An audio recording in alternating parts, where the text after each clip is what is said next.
As the largest anti-government protests in Iran in nearly a decade wind down, its neighbour Turkey has voiced support for the Iranian government. Turkish President Recep Tayyip Erdoğan said Iranian President Hassan Rouhani had taken an appropriate stance against the demonstrators and said the protests had been instigated abroad. Turkish Foreign Minister Mevlut Çavuşoğlu cautioned against foreign intervention in the protests, in a not-so-subtle hint at U.S. involvement. This comes against the backdrop of recently increased cooperation between Ankara and Tehran. In an about-turn, the two countries are now working together in Syria after last year's Astana peace talks, and also took similar positions against the Iraqi Kurdistan independence referendum and in support of Qatar during its diplomatic crisis. Turkish and Iranian military chiefs also made rare visits to each other's countries last year, and Erdoğan visited Tehran in October. Just last June, Erdoğan criticized Tehran for Persian expansion in the region, and the countries have often feuded, though generally maintaining cordial relations. Gonal, director of the Middle East Institute's Center for Turkish Studies, said the uptick in cooperation between Ankara and Tehran was born of necessity. She said Ankara needed an ally to work with against the U.S.-backed Democratic Union Party (PYD) and its armed wing, the YPG. The backbone of the Turkey-Iran rapprochement is Syria and the Syrian Kurds. Once Turkey resigned itself to the fact that the US won't stop working with the PYD, Turkey turned to Russia, the Syrian regime and Iran, Toll said.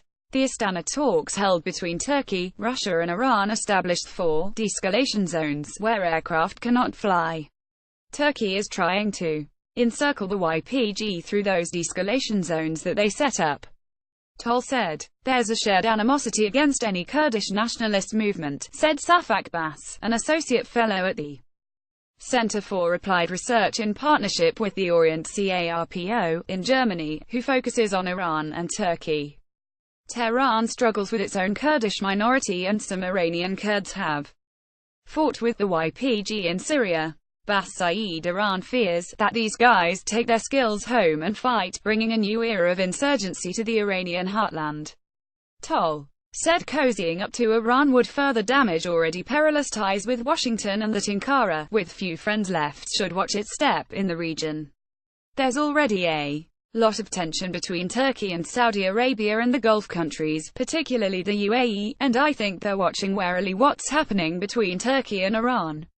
Regardless of the recent cooperation between Ankara and Tehran, the two countries are still regional competitors. Both powers are still rivals in the region and will vie for greater influence in the reconstruction of the region, especially of Syria and Iraq, said Gulriz Sen, a political science professor specializing in Iran at Ankara's TOBB University of Economics and Technology. Turkey and Iran have had a long relationship based on both conflict and cooperation, as major regional actors and the two oldest nation-states in the Middle East. Since the Iranian Revolution of 1979, the Islamic Republic has been a bogeyman for Turkish secularists. After the revolution, Bass said, Iran suddenly turned into the ideological nemesis of the Kemalist elite.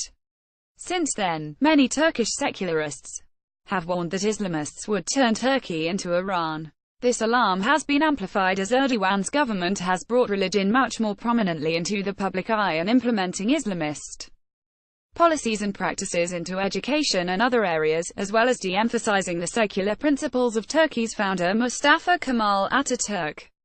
But Bass said Turkey still had a long way to go before it turned into the Islamic Republic. I've lived in both countries, and Turkey is definitely not Iran, he said.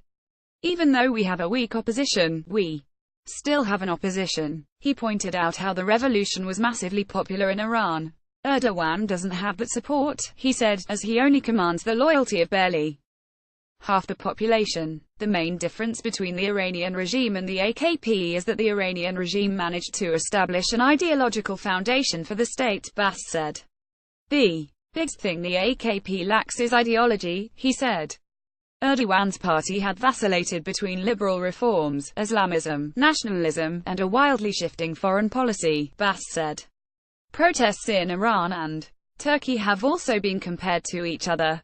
Turkey's Gezi protests in 2013 were similar to Iran's Green Movement uprising in 2009. Both were urban, basically carried out by the urban middle and upper classes, and didn't really reach the working classes in either country. That's why both failed, said Bass. But the current protests in Iran are fundamentally different from Gezia the Green Movement. The protesters are mainly the urban poor, the working class and the unemployed youth, who constitute the support base of the conservatives, said Sen. While the initial target of the protests was the Rouhani government for its economic failures, the protests quickly turned against the regime and the supreme leader, and they voiced criticism of Tehran's foreign policy and its region-wide involvement. Sen said, unemployment, particularly amongst the youth, is very high, prices of basic goods have skyrocketed in the last year, and in December an increase in gas prices was announced. Life is getting harder and harder. It's getting more expensive day by day. Bass said, if you drive through northern Tehran, you will feel like you're in Malibu, a lot of Porsches. People are incredibly rich, at least in the north of Tehran and Tabriz, but others aren't able to buy a kilo of rice.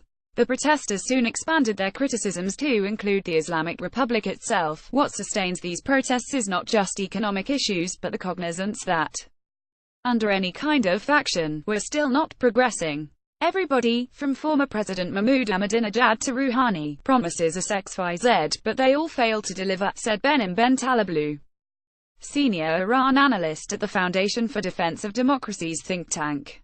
Western countries should walk a fine line in their stance towards opposition movements in both Turkey and Iran, the analyst said, both of which harbor considerable anti-Western, and particularly anti-American sentiments. If you want me to speak from my heart, I would say Western countries have a moral obligation to give support, but on the other hand that's backfired, especially in countries where anti-Americanism is really strong and where the regimes have used them to delegitimize the legitimate demands of the people, said Toll. Whenever there's a protest, the first reflex of Erdoğan and the Ayatollahs in Iran is pointing to the West. So I think getting involved has been counterproductive. But on the other hand, I like the fact that French President Emmanuel Macron recently raised the issue of human rights and the rule of law in his meeting with Erdoğan. Toll said during the 2009 protests in Iran, President Barack Obama initially stayed quiet, but raised his voice after the government crackdown, which she said was smart. Declaring support for the right to peaceful protests is crucial, Sen said. However, these calls should be made in the context of universal human rights, and the people should not become a bargaining chip for geopolitical leverage.